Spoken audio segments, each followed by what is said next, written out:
From Keene in the Shire, the Liberty Media capital of the world, this is Daryl W. Perry, host of FPP Radio News for Friday, December 4th, 2015. Silver is trading at $14.29 per ounce. Gold is valued at $1,068 per ounce. And according to BitcoinAverage.com, the average price of Bitcoin is $362. Antiwar.com reports the CIA-trained paramilitary faction, the Coast Protection Force, KPF, in Afghanistan's Khost province is coming under growing criticism from locals as well as the Afghan central government for being unaccountable and causing a growing civilian death toll. Afghan officials say the KPF conducted a series of home raids under the guise of counterterrorism operations against the homes of totally innocent civilians and killed at least 6 of them. 2 U.S. advisors, apparently CIA, were present during the raids. The CIA has come under fire for using the KPF as a virtual proxy force, ordering them around the province on arbitrary arrest missions, detaining people without charges, despite not being a police force in and of themselves, and torturing them. This is basically par for the course for U.S.-backed factions within Afghanistan, but the KPF is a much larger, more concentrated force and has gotten away with operations this way for years because the Khost province has such a heavy Taliban presence. Increasingly, however, even the Afghan central government sees the group's operations as fueling unrest among tribal leaders more than doing any real harm to the Taliban.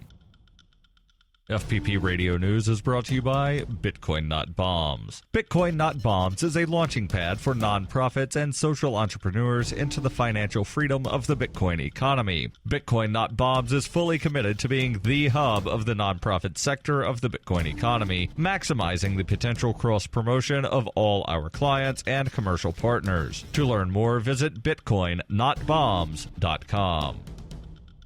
UPI reports the number of first-time applicants for unemployment benefits rose by about 9,000 people last week to nearly 270,000, a number still considered historically low. The government's number of initial claims is a significant gauge of national layoffs, and analysts say last week's seasonally adjusted numbers are a positive sign for the department's job report due Friday. Analyst Stephen Stanley, an economist at Amherst Pierpont Security, told the Wall Street Journal the pace of layoffs has slowed from already historically low levels. The labor market remains quite healthy and shows no signs of running out of steam anytime soon. Non-seasonally adjusted claims, though, declined by more than 42,000 last week. Non-seasonally adjusted claims represent the total increase or decrease in applications, unadjusted to reflect expected patterns of unemployment. The Labor Department, which said employers added 271,000 jobs in October, is expected to release its November jobs report on Friday. Many forecasters expect the month's job additions to be around 200,000.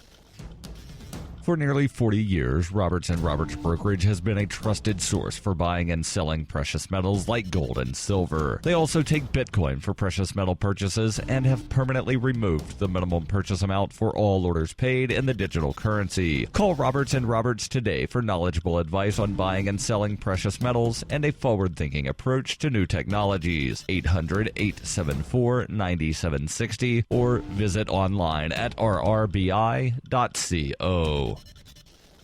Reuters reports the U.S. Senate overwhelmingly approved a 5-year highway bill on Thursday that would fund America's roads, bridges, and mass transit systems and revive the charter of the U.S. Export-Import Bank over the objections of conservative Republicans. In an action that sends the measure to President Barack Obama for his signature, the Senate voted 83-16 to approve the $305 billion legislation hours after the bill cleared the House of Representatives by a margin of 359-65. Obama is expected to sign the bill into law on Friday, hours before current funding is scheduled to run out. As the first long-term U.S. highway bill in a decade, the Fixing America's Surface Transportation Act, or FAST Act, represents a rare victory for bipartisanship in Congress. The legislation returns the Export-Import Bank to operations over conservative opposition that allowed its charter to expire on June 30th. The agency, which helps U.S. companies with foreign competitors, would have its charter renewed through September 30th, 2019, but with a lower lending limit and other reforms.